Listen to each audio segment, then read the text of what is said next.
So hello everyone. So in this video we are talking about nested if statement. अब nested if statement क्या होता है? देखो यहाँ पे हमने definition mention करी है. A nested if is an if statement. Nested if एक if statement होती है जहां पे हम एक if के अंदर या एक else के अंदर एक और if else लिख देते हैं. फॉर एग्जाम्पल अगर हम इसको थोड़ी देर के लिए भूल जाएं, ये वाला पार्ट और ये वाला पार्ट, हम इस if से और इस else से फेमिलियर हैं. हमें पता है कि हम क्या लिखते थे, if is मतलब the condition only and else. इसको हमने क्या पढ़ा था, if else statement only. But now the condition is, अगर मेरे पास कुछ ऐसा सिनेरियो है कि मुझे एक कंडीशन चेक करनी है and on the basis of that condition अगर वो ट्रू होती है तब मुझे अपना फर्दर चेकिंग परफॉर्म करना है.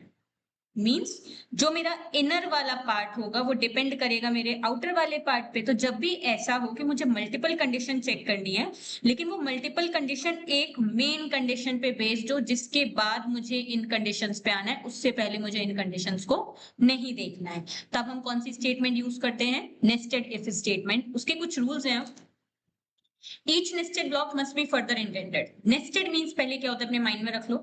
जब भी हम nested if की बात करेंगे तो इसका मतलब डायरेक्टली ये है कि if लिखो, if के बाद आपकी कंडीशन आ जाएगी, उसके बाद एक और if आना. Simple. This is your nested if. मतलब if else inside another if else is your nested if. Next है outer if must be true for inner. अब अगर हम यहां तक आना चाहते हैं तो इसके लिए हमारे पास कंडीशन हो जाएगी कि ये ट्रू होना चाहिए. जब ये ट्रू होगा तभी हम इसको और इसको एग्जीक्यूट कर पाएंगे. लेकिन अगर ये फॉल्स हो गया तो हमारा क्या एग्जीक्यूट होगा, एल्स एग्जीक्यूट होगा. और जैसे एल्स में एंटर करेगा तो ये वाला if और else एग्जीक्यूट हो जाएगा. Can be nested to any depth. अब माइंड में एक डाउट आना चाहिए कि क्या एक इफ के अंदर बस दो ही इफ एल्स हो सकते हैं. नहीं, आप इसके अंदर मल्टीपल इफ लिख सकते हो, अपनी एलिफ कंडीशन लिख सकते हो. इट्स योर चॉइस कंप्लीटली कि आपका कैसा किस टाइप का क्वेश्चन है या फिर क्या सिनेरियो है या फिर क्या नेचर ऑफ द क्वेश्चन है. वैसे हमारी क्लास 12th में इससे अभी तक टॉपिक नहीं आया है लेकिन आपके सिलेबस में मेंशन है. So here we are studying this topic.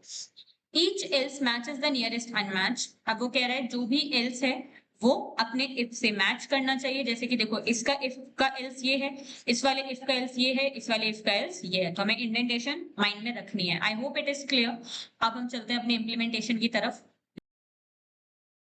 चलो अब हम जल्दी से नेस्टेड इफ की इम्प्लीमेंटेशन देख लेते हैं. तो नेस्टेड इफ के लिए हम एक क्वेश्चन ले रहे हैं, प्रोग्राम ले रहे हैं. Let find the greatest number among given 3 numbers. ये आपके सिलेबस में भी है, इवन आपको अपने बुक में इसका एग्जांपल भी मिल जाएगा.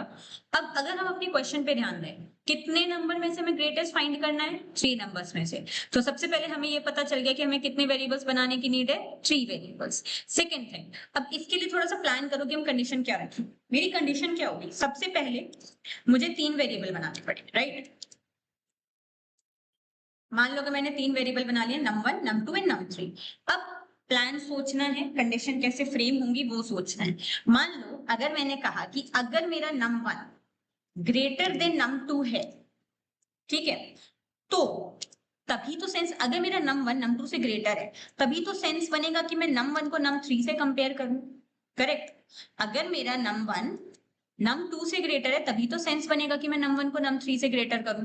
वरना अगर ये फॉल्स हो गया, देखो ये तो तब हुआ जब हमारा ये कंडीशन ट्रू होगा कि भाई ये सही बात है, तभी सेंस बनता है कि हम num1 को जाके num3 से कंपेयर करें. लेकिन मान लो यही कंडीशन है लेकिन ये कंडीशन हो गई फॉल्स. क्या हो गई, फॉल्स. अब क्या होगा, अब अगर ये वाली कंडीशन फॉल्स हो गई तो मुझे एक चीज समझ आ गई कि मेरा num1 कभी ग्रेटेस्ट नहीं हो सकता और जो मेरा num2 है वो मेरे num1 से ग्रेटर है. तो हम क्या करेंगे, हम अपने num2 को कंपेयर करेंगे num3 से. ऐसा क्यों, क्योंकि अगर ये कंडीशन फॉल्स होगी तो मेरे प्रोग्राम ने मुझे बता दिया कि भाई num1 कभी ग्रेटेस्ट नहीं हो सकता क्योंकि वो तो num2 से भी स्मॉलेस्ट है. तो num1 को आगे कंपेयर करने का कोई भी सेंस नहीं बनता है. तो आगे हम किसको कंपेयर करेंगे, जाके अपने num2 को. तो हमने यहाँ पे num2 को कंपेयर करा. लेकिन अगर ये वाली कंडीशन ट्रू हो जाती जैसे हमने यहाँ पे लिखा है, तब क्या होता, मुझे ये पता चल गया कि मेरा जो num1 है वो num2 से ग्रेटर है, राइट.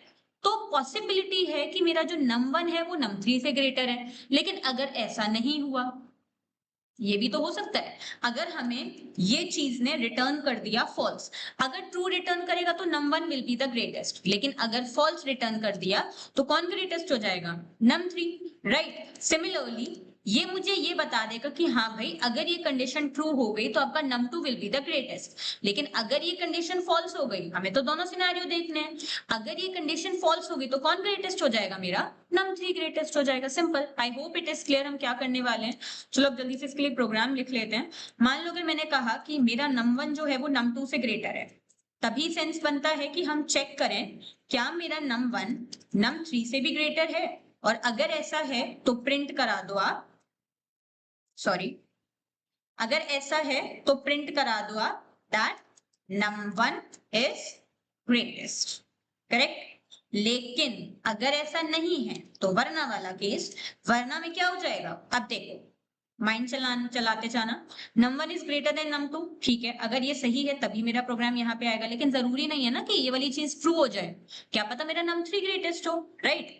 तो num3 अगर मेरा ग्रेटेस्ट होगा तो उसके लिए तो ये वाली कंडीशन फॉल्स हो जाएगी, ये कभी एग्जीक्यूट नहीं करेगी, तो उसके लिए वो वरना वाले केस में आ जाएगी, तो num3 ग्रेटेस्ट हो जाएगा। इसका मतलब तो यही है, लिख देते हैं num3 इज ग्रेटेस्ट, बिकॉज अगर ऊपर वाली कंडीशन फॉल्स हो गई मतलब वो हमें इंडिकेट कर रही है कि भाई num1 तो num3 से छोटा है, तो आप अपना आगे का काम करो। देखो मैंने अपना इन दोनों के लिए काम कर लिया है, अब मुझे करना है कि भाई अगर यही फॉल्स हो गया तो ये ट्रू हो गया, तो ये वाला काम करो, मुझे पता चल जाएगा num1 ग्रेटर है या num3 ग्रेटर है, क्योंकि इस पॉइंट से मुझे ये पता चल रहा था कि मेरा num2 जो है वो स्मॉलेस्ट है। लेकिन अगर ये फॉल्स हो गई तो वरना वाला केस क्या जाएगा?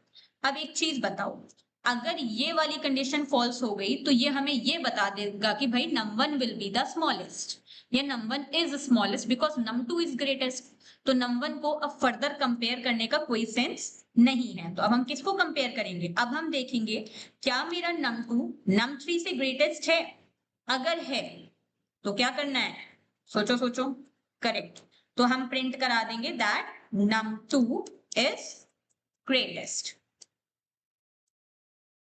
वरना वरना वाला केस क्या होगा? अगर ये फॉल्स हो गया, अगर ये फॉल्स हो गया तो ये हमें बता रहा है कि भाई num2 तो छोटा है num3 से, तो हमारा कौन ग्रेटर हो जाएगा? num3 ग्रेटर हो जाएगा। सिंपल। तो प्रिंट क्या करवा देंगे हम? That num3 is greatest. I hope it is clear कि सबसे पहले हमने अपना num1 और num2 चेक करा, अगर ये कंडीशन ट्रू होगी तो ये वाला पार्ट एग्जीक्यूट होगा, लेकिन अगर ये वाली कंडीशन फॉल्स हो गई तो ये हमें ये बता देगा कि भाई num1 जो है वो स्मॉलेस्ट है, तो num1 को आगे ले जाने का कोई भी सेंस नहीं है, तो हम आगे जाके अपने रेस्ट टू नंबर्स को कंपेयर कर लेंगे। चलो अब जल्दी से अपने 3 वेरिएबल्स बना लेते हैं। मान लो मैंने कहा num1 इज 12, फिर मैंने कहा num2 इज 34, फिर मैंने कहा num3, आप यूजर इनपुट भी ले सकते हैं, योर चॉइस, 45। अब देखते हैं इसका आंसर क्या आएगा। चलो जल्दी से रन कर लेते हैं इसे। सी, num3 इज ग्रेटेस्ट, और हमने देखो क्या किया था, हमारा num3 की वैल्यू क्या थी? 45। मान लो अगर मैं इसको 92 कर देती हूँ, तब देखते हैं इसका आंसर क्या आएगा।